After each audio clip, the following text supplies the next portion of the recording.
Baka sa sarili mong libing, hindi mo lang makipaglibing ang kapatid mo dahil inagawan mo siya ng mana. Is it worth it? Mas humaba pa talaga yung buhay mo kaysa sa kanya? Mas sumara ba talaga ang pagkain mo? Pwedeng sumara, pero mas may gana ka ba kaysa sa kanya? Pwedeng nakabili ka ng mas magandang bahay, magandang kwarto at kama, pero mas mahimbing ka nga ba talagang matulog dahil lang nagkaroon ka nun? Pero kung binabagabag ka pa ng budhi mo, wala ka pa naging mga kaibigan, nakagalit mo pa yung dati mo mga kaibigan, is it worth it? You should know when to stop. Kumisan, meron sa ating pinagpapala ng Panginoon, kumikita tayo ng malaki, everything's going well, healthy tayo, pero ayaw nating tumigil, nagiging sakim tayo. Pag naging sakim ka na, gusto mo na lang more and more and more, itatanong mo na sa sarili mo, is the enjoyment directly proportionate to the increase in what I have? Kasi may diminishing returns din yan. Alam niyo yun naman yung pera, mahalaga lang yan sa taong walang pera. Pag wala kang kapera-pera, 1,000 pesos means so much. Kaya pagka yung may mga 13th month pay, pagka end of the year, yung ibibigay mong 13th month pay, magkano? 10,000, 20,000, whatever it is.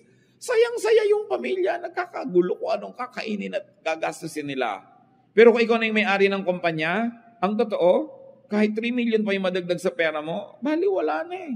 Nadagdag lang sa salansan mo, nadagdag yung number, but it doesn't give you as much happiness and pleasure kasi yung mga empleyado mong tuwang-tuwa dahil nakabili ng pagkaalat-alat na hamon. Hindi ko mas maraming pera, mas may enjoyment.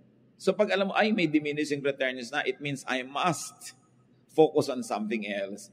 And it means probably how to enjoy more what I already have rather than on working harder and harder to have more and more, which does not proportionately add pleasure to your life. Inner peace is important because it gives man the time and space to hear God, to know God. So kung ang ating pagpapasikat, pagpapayaman, ang ating pagkakamal, paghahangad, gumugulong isip natin, pati pagpe-pray, hindi na natin magawa, wala na tayong oras, wala tayong panahon para magbulay-bulay ng mga mahalagang bagay. Para ano pa?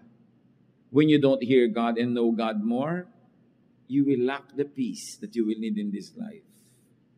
So know when enough is enough.